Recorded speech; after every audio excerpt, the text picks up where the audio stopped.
Hi friends, welcome back. നമ്മുടെ ഇന്നത്തെ video best phone awards 2024 ആണ് എന്ന് ഞാൻ പറയുന്നത് അർത്ഥമില്ല. ഇത് 2025 ആയിപ്പോൾ 24 ഇറങ്ങിയ ഫോണുകളിൽ ബെസ്റ്റ് ഏതൊക്കെയാണെന്ന് ഞാനൊന്ന് പറയാൻ ശ്രമിക്കുക മീൻസ് എനിക്ക് ഓരോ സെഗ്മെൻറ്റിലും ഇപ്പോൾ നമുക്ക് 10,000 രൂപയാണെങ്കിലും 15,000 രൂപയാണെങ്കിലും അല്ലെങ്കിൽ best phone of the year ഏതാണ്, ബെസ്റ്റ് ക്യാമറ ഫോൺ ഏതാണ്, കഴിഞ്ഞ വർഷം ഇറങ്ങിയ ഫോണുകളിൽ ഏറ്റവും ബെസ്റ്റായിട്ട് തോന്നിയത് ഏതാണ് എന്നുള്ളത് മാത്രമാണ് ഞാനിവിടെ പറയുന്നത്. അതിന് വേണമെങ്കിൽ നമുക്ക് മനസ്സുകൊണ്ടൊരു അവാർഡ് കൊടുത്തതായിട്ട് അങ്ങ് പ്രഖ്യാപിക്കാം.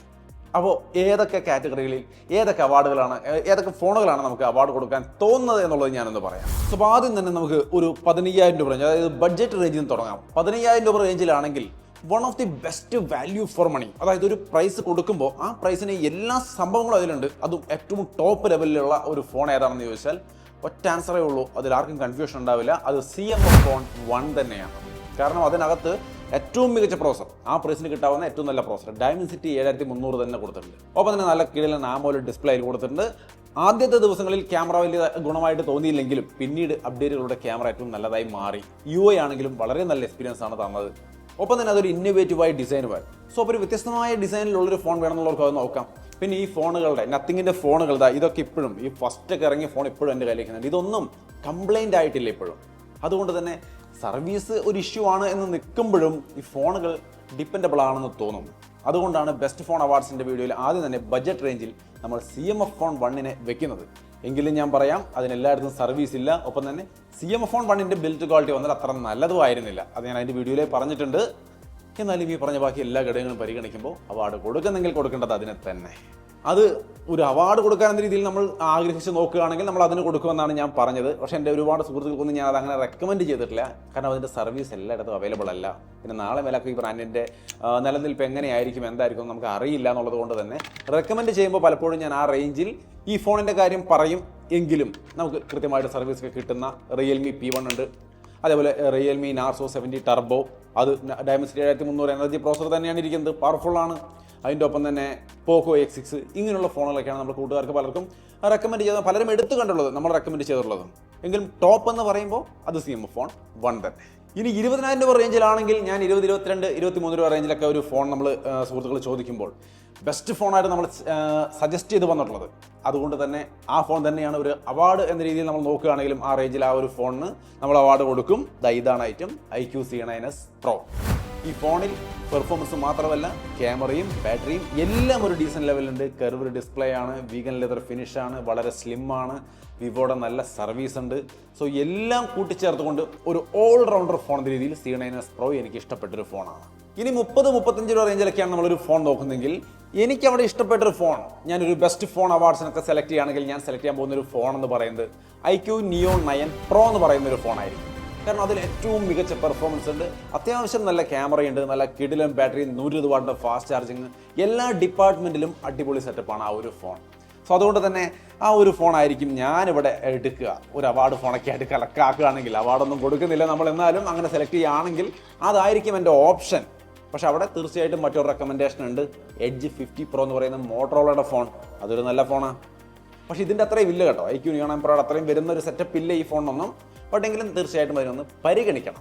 കാരണം അവർ ശരിക്കും മോട്ടോനെ നമ്മൾ ഇങ്ങനെ പരിഗണിക്കപ്പെടുക എന്ന് പറയുന്നതിനേക്കാൾ ഉപരി കഴിഞ്ഞ വർഷങ്ങളെ അപേക്ഷിച്ച് ഏറ്റവും കൂടുതൽ ഇമ്പ്രൂവ്മെൻറ്റ്, അതായത് കസ്റ്റമേഴ്സിൻ്റെ ഫീഡ്ബാക്ക് മനസ്സിലാക്കി അവർക്ക് വേണ്ടി ഏറ്റവും കൂടുതൽ നല്ല ഇമ്പ്രൂവ്മെൻറ്റുകൾ കൊണ്ടുവന്നുകൊണ്ട് മോസ്റ്റ് ഇമ്പ്രൂവ്ഡ് ഫോണെന്നോ ഓരോ വർഷം കഴിയുമ്പോഴും ഇമ്പ്രൂവ് ആയിരുന്ന ഫോണുകൾക്ക് ഒരു അവാർഡ് കൊടുക്കുകയാണെങ്കിൽ അത് മോട്ടോയ്ക്ക് തന്നെ കൊടുക്കും. അവർ ഏറ്റവും ബെസ്റ്റായിട്ട് ചെയ്തുകൊണ്ടിരിക്കുന്നത്.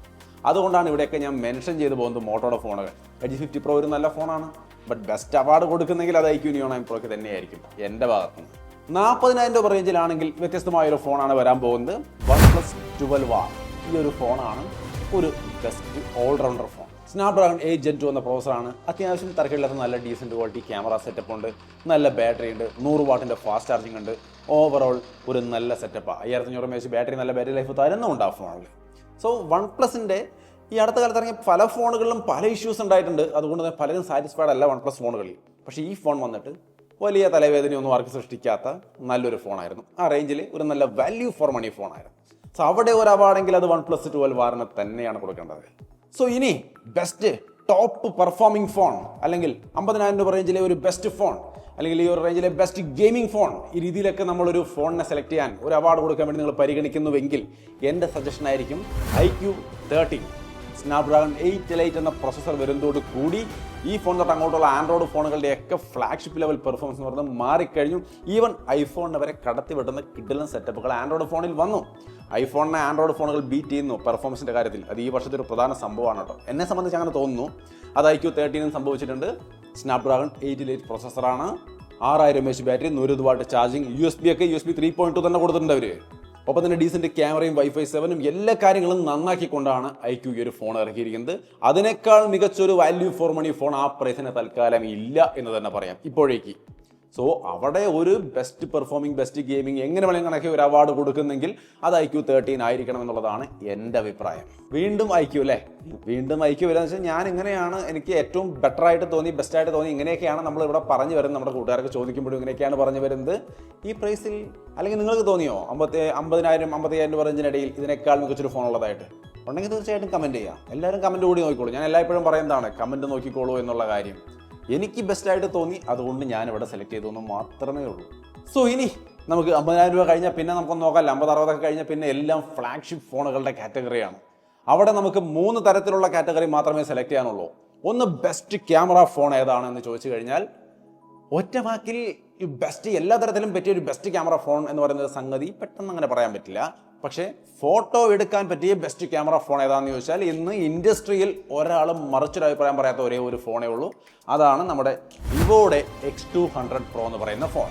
നിങ്ങൾക്ക് ഇവിടെ സാമ്പിൾസ് കാണാം. ഇത് ഞാൻ ഇതിൻ്റെ ഡീറ്റെയിൽ വീഡിയോ നമ്മുടെ ചാനലിൽ തന്നെ ഉണ്ട്, കണ്ടു നോക്കാം. ഫോട്ടോസ് എന്ന് പറയുമ്പോൾ ഒരു കാര്യം പറയട്ടെ, ഈ ഫോണുകളിൽ എടുക്കുന്ന ഫോട്ടോസ് വന്നിട്ട് ഭയങ്കര നാച്ചുറലായ റിയലിസ്റ്റിക് ആയ ഫോട്ടോസ് ഒന്നുമല്ല. ബ്യൂട്ടിഫുൾ ആയ, ഭംഗിയുള്ള, ഐ പ്ലീസിംഗ് ആയ നൈസ് DSLR ലൈക്ക് ഫോട്ടോസാണ്. DSLR എടുത്തിട്ട് നമ്മൾ എഡിറ്റ് ചെയ്ത് ഭംഗിയാക്കിയ പോലെ മനോഹരമായ ഫോട്ടോസ് കിട്ടും. സോ നിങ്ങൾക്ക് അത്തരത്തിലുള്ള ഫോട്ടോസൊക്കെയാണ് ഇഷ്ടമെങ്കിൽ ഇത് വൺ ഓഫ് ദി ബെസ്റ്റ് ആണ്. നിങ്ങൾ സാധാരണ രീതിയിൽ വെറുതെ ക്ലിക്ക് ചെയ്താൽ പോലും DSLR കൊണ്ട് ക്ലിക്ക് ചെയ്യുന്ന പോലെ ആ ബാക്ക്ഗ്രൗണ്ട് ബ്ലറും കാര്യങ്ങളൊക്കെ നാച്ചുറലായിട്ടേ വരും. ഗ്രാഫിക്കലി എഡിറ്റ് ചെയ്ത പോലെയല്ല, റിയലിസ്റ്റിക് ആയിട്ടേ ഫീൽ ചെയ്യും. നല്ല ഫോട്ടോസ് കിട്ടും. സോ നല്ലൊരു ക്യാമറ ഫോൺ നിങ്ങൾ നോക്കുന്നുവെങ്കിൽ അത് വിവോ X200 Pro തന്നെയാണ്. വേറെ ഒരു ഡൗട്ടും വേണ്ട ഫോട്ടോസിൻ്റെ കാര്യത്തിൽ. വീഡിയോസ് മോശമല്ല കേട്ടോ, പക്ഷേ ഫോട്ടോസാണ് ഇതിൻ്റെ ഏറ്റവും വലിയ ഹൈലൈറ്റ്. എന്നാൽ വീഡിയോസിൻ്റെ കാര്യത്തിൽ എനിക്ക് മറിച്ചാണ് അഭിപ്രായമുള്ളത്. ബെസ്റ്റ് വീഡിയോ എടുക്കാൻ വരുന്ന ഒരു ക്യാമറ ഫോൺ ഏതാണ് എന്ന് ചോദിച്ചു കഴിഞ്ഞാൽ അതിനൊരു അവാർഡ് കൊടുക്കാൻ നിങ്ങൾ ആഗ്രഹിക്കുന്നുവെങ്കിൽ ഒരു ഡൗട്ടും വേണ്ട, ഞാൻ അതിൽ ഇപ്പോഴും iPhone 16 Pro Max തന്നെയാണ് സെലക്ട് ചെയ്യുന്നത്. ഇതിനേക്കാൾ മികച്ച ഒരു വീഡിയോ സെറ്റപ്പ്, വീഡിയോ എടുക്കാനുള്ള സെറ്റപ്പ്, അത് ഏത് ലൈറ്റിംഗ് കണ്ടീഷനിൽ നമ്മൾ പിടിക്കുമ്പോഴും ഒരു ഡീസൻ്റ് ആയ ലെവലുള്ള വീഡിയോ തരിക എന്ന് പറയുന്നത് ഈവൻ S200 Proയ്ക്ക് ആയാലും സാധിക്കുന്നില്ല. അത് സാംസങ് S24 Ultraയ്ക്കും പറ്റുന്നില്ല എന്നുള്ളതാണ് എൻ്റെ എക്സ്പീരിയൻസ്. സോ വീഡിയോ ക്യാമറ എന്ന് പറയുന്നത് ഇപ്പോഴും ഐഫോണിൻ്റെ തട്ട് താണ് തന്നെയാണ് ഇരിക്കുന്നത്. സാംസങ് എന്തോ S25 സീരീസ് വരുമ്പോൾ അതിൽ മാറ്റം വരുത്തുമെന്ന് പറയുന്നുണ്ട്, കാത്തിരിക്കാം. സോ വീഡിയോ ക്യാമറ അത് iPhone 16 Pro Max തന്നെയാണ്. സോ ഇനി ലാസ്റ്റ് 2 സെക്ഷൻ കൂടി എനിക്ക് പറയാനുള്ളൂ. നിങ്ങൾ ആ സെക്ഷനിൽ ഒരു അവാർഡ് കൊടുക്കാൻ ആഗ്രഹിക്കുന്നുവെങ്കിൽ എൻ്റെ സജഷൻ എന്ന് പറയുന്നത്, എൻ്റെ ഒരു അവാർഡ് കൊടുക്കൽ എന്ന് പറയുന്നത് 2 മോഡലുകൾ തന്നെയുണ്ട് എൻ്റെ മുമ്പിൽ. ഒന്ന് smartest smart phone of the year. ഈ ഒരു ഇയറിൽ നമുക്ക് കിട്ടാവുന്ന ഏറ്റവും സ്മാർട്ടായ, ഏറ്റവും ഫങ്ഷണലായ, ഫുള്ളി ലോഡഡ് ആയ ഒരു ഫോൺ എന്ന് പറഞ്ഞു കഴിഞ്ഞാൽ അറിയാൻ പറഞ്ഞപ്പോൾ തന്നെ നിങ്ങൾക്ക് ഊഹിക്കാൻ പറ്റിയിട്ടുണ്ടാവും, അത് S24 Ultra തന്നെയാണ്. യാതൊരു ഡൗട്ടും അക്കാര്യത്തിലില്ല. കാരണം ഈ ഫോണിൽ ഇല്ലാത്തതായിട്ട് ഒന്നുമില്ല, ഉള്ളതെല്ലാം ഏറ്റവും നന്നായിട്ട് വർക്ക് ചെയ്യും. ഒപ്പം തന്നെ ഏറ്റവും നല്ല സർവീസും ഇവർ തരും. അതായത് ബേസിക്കായ കോൾ റെക്കോർഡിംഗ് തൊട്ട് നിങ്ങൾക്ക് പൈസ, അതായത് പേയ്മെൻറ്റുകൾ നടത്താൻ വേണ്ടിയിട്ട് ബാങ്ക് കാർഡുകൾ ഇതിലേക്ക് ആഡ് ചെയ്ത് വെച്ച് ടാപ്പ് ടു പേയിലൂടെ പേയ്മെൻറ്റുകൾ നടത്തുന്ന സംവിധാനം തൊട്ട് എല്ലാത്തരം AI ഫീച്ചേഴ്സും കഴിഞ്ഞൊരു വർഷമായിട്ട് ഭംഗിയായിട്ട് വർക്ക് ചെയ്തുകൊണ്ടിരിക്കുന്നു. ഐഫോണിലൊക്കെ AI ഫീച്ചേഴ്സ് വന്നിട്ടേ ഉള്ളൂ, അത് ഇപ്പോഴും കിടന്ന് അങ്ങോട്ടും ഇങ്ങോട്ടും വലിഞ്ഞുകൊണ്ടിരിക്കുക. പക്ഷേ ഇതെല്ലാം ഫങ്ഷണലായിട്ട് സ്മൂത്തായിട്ട് കഴിഞ്ഞൊരു വർഷം വർക്ക് ചെയ്തിട്ടുണ്ട്.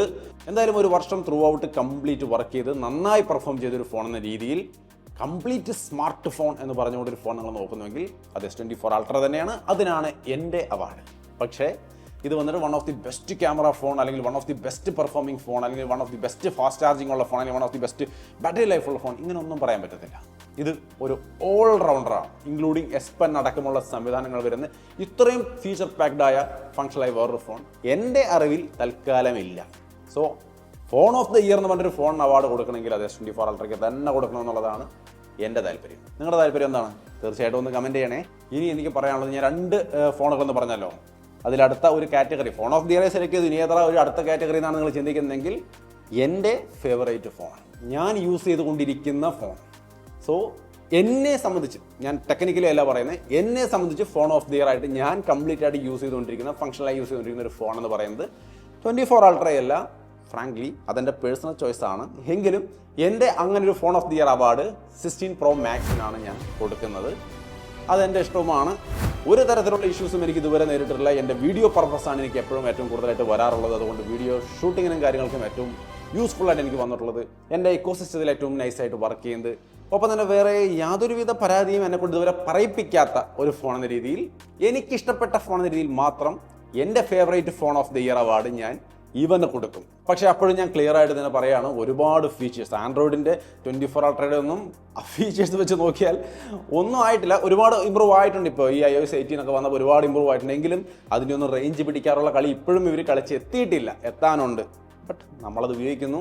അപ്പോൾ എൻ്റെ favourite phone of the year iPhone 16 Pro Max ആണ്. അതെൻ്റെ പേഴ്സണൽ ചോയ്സാണ്. ഇനി ലാസ്റ്റ് ബട്ട് നോട്ട് ലീസ്റ്റ്, അധികം ആരും വലിയ താല്പര്യം കാണിക്കാത്തൊരു കാറ്റഗറി ഉണ്ട്, ഫോൾഡ് ഫോണുകളുടെ കാറ്റഗറി. ഇതിന് അവാർഡ് കൊടുക്കാൻ പറഞ്ഞാൽ എനിക്ക് യാതൊരു ഡൗട്ടില്ല, ഞാൻ ഈസി ആയിട്ട് അത് സാംസങ് ഗാലക്സി ഫോൾഡ് 6 തന്നെ കൊടുത്തിട്ട് പോയിട്ടേയിരിക്കും. കാരണം ബാക്കി എല്ലാ ഫോൾഡും ഞാൻ ഉപയോഗിച്ച് നോക്കിയിട്ടുണ്ട്. ഇത് തരുന്ന ഒരു സാറ്റിസ്ഫാക്ഷൻ പെർഫോമൻസിലായാലും ഫീച്ചേഴ്സിലായാലും ഒന്നും വേറൊരു ഫോണും എനിക്ക് തന്നില്ല. പലർക്കും പല അഭിപ്രായമാണ് ഈ കാര്യത്തിൽ. പലരും പല ഫോൾഡുകളാണ് സെലക്ട് ചെയ്യുന്നത്. ഞാൻ ഒരുപാട് അവാർഡ് വീഡിയോ ഒക്കെ കണ്ടു നോക്കി. പലരും പലതാണ് പറയുന്നത്. എനിക്ക് ഫോൾഡ് 6നാണ് ആ അവാർഡ് കൊടുക്കാൻ തോന്നിയത്, വേറെ ഒന്നിനും തോന്നിയില്ല. പിക്സൽ ഫോൾഡ് അടക്കമുള്ള ഫോണുകൾ നോക്കുമ്പോഴും ഇത്രയും നീറ്റ് ആൻഡ് ക്ലീൻ ആയ ഒരു സെറ്റപ്പിലുള്ളൊരു ഫോണായിട്ടൊന്നും വേറെ തോന്നിയില്ല. സോ ഇതിന് ഞാൻ അവാർഡൊന്നും കൊടുക്കുന്നില്ല. കാരണം ഫോൾഡിൻ്റെ കാര്യത്തിൽ ആരും വലിയ താല്പര്യം കാണിക്കുന്നതായിട്ട് എനിക്ക് തോന്നിയിട്ടില്ല. ഇതിൽ കൊടുക്കുവാണെങ്കിൽ അത് ഫോൾഡ് 6നാണ്. എന്തായാലും ഞാനിവിടെ പ്രൈമറി ആയിട്ട് ഞങ്ങളുടെ വീട്ടിൽ ഞങ്ങളെല്ലാവരും ഉപയോഗിച്ചുകൊണ്ടിരിക്കുന്ന ഫോണുകൾ എന്ന് പറയുന്നത് ഈ 3 ഫോണുകളാണ്. ചിലരൊക്കെ ചോദിക്കാറുണ്ട്, ചേട്ടൻ ഏത് ഫോൺ ഉപയോഗിക്കുന്നത്, എന്താ എങ്ങനെയാണെന്നൊക്കെ. ഈ 3 ഫോണുകൾ തന്നെയാണ്. ഇതെൻ്റെ വൈഫാണ് ഉപയോഗിക്കുന്നത് ഫോൾഡ്. ഞാൻ പ്രൈമറി ഇതാണ്, എൻ്റെ സെക്കൻഡറി ആണ് S24 Ultra. സോ ഇത്രയും ഫോണാണ് ഞങ്ങൾ ഉപയോഗിച്ചുകൊണ്ടിരിക്കുന്നത്. നിങ്ങൾ ഉപയോഗിക്കുന്ന ഫോണുകൾ ഏതാണ്? ഞാൻ ഈ പറഞ്ഞ രീതിയിൽ തന്നെയാണ് നിങ്ങളുടെ അവാർഡുകൾ, നിങ്ങളുടെ മനസ്സിൽ ഒരു അവാർഡ് കൊടുക്കാൻ തോന്നിയാൽ കൊടുക്കുന്നത്, അല്ലെങ്കിൽ ഓരോ കാറ്റഗറിയിൽ നിങ്ങൾ ഏത് ഫോണിനാണ് അവാർഡ് കൊടുക്കുന്നത്? തീർച്ചയായിട്ടും കമൻറ്റായിട്ട് ഷെയർ ചെയ്യുക. നേരത്തെ ഞാൻ 2-3 ഫോണുകൾ IQ പറഞ്ഞു. IQവിൻ്റെ സ്പോൺസേർഡ് ഒന്നുമല്ല. നിങ്ങളത് വാങ്ങിക്കണ്ട, IQ വാങ്ങിക്കണ്ട, ഇങ്ങനെയൊന്നും IQവിൻ്റെ സ്പോൺസർ വീഡിയോയിൽ പറയാൻ പറ്റില്ല. പക്ഷേ എനിക്ക് പറയാൻ പറ്റും, നിങ്ങളത് വാങ്ങിക്കേണ്ട ഇഷ്ടപ്പെട്ടില്ലെങ്കിൽ. പക്ഷേ അതൊന്നും സ്പോൺസേർഡ് അല്ല. കൃത്യമായിട്ടും ആ റേഞ്ചുകളിൽ ഞാൻ എൻ്റെ സുഹൃത്തുക്കൾക്ക് റെക്കമെൻഡ് ചെയ്ത് വന്ന ഫോണുകൾ അതൊക്കെയാണ് ഈ ഒരു കാലഘട്ടത്തിൽ. അതുകൊണ്ടാണ് ആ ഫോണുകൾക്ക് തന്നെ ഞാൻ അവാർഡ് കൊടുക്കുന്നത്. അങ്ങനെയല്ലേ വേണ്ടത്? ആൾക്കാർ വരുമ്പോൾ അവരോട് IQ കൊടുക്കാൻ പറയുക, പിന്നെ കുറച്ച് കഴിയുമ്പോൾ അവാർഡ് കൊടുക്കുമ്പോൾ അതെടുത്തിട്ട് മോട്ടോയ്ക്ക് കൊടുക്കുക. അതൊക്കെ ചെയ്ത് കഴിഞ്ഞാൽ ആൾക്കാർ തന്നെ വഴി പിടിച്ചെടുത്തും, നീ എന്ത് പണിയാടാ കാണിക്കണമെന്ന് ചോദിച്ചുകൊണ്ട്. സോ അപ്പോൾ ഞാൻ എന്തൊക്കെ ചെയ്തോ അതൊക്കെ തന്നെയാണ് ഈ അവാർഡിൽ ഞാനും സെലക്ട് ചെയ്യുന്നത്. എന്താണ് നിങ്ങളുടെ കാഴ്ചപ്പാട്? തീർച്ചയായിട്ടും കമൻറ്റായിട്ട് ഷെയർ ചെയ്യാം. വീഡിയോ ഇഷ്ടപ്പെട്ടാൽ ലൈക്ക് ചെയ്യാനും ഷെയർ ചെയ്യാനും മറക്കണ്ട. വീണ്ടും ഒരു വീഡിയോ കാണാം.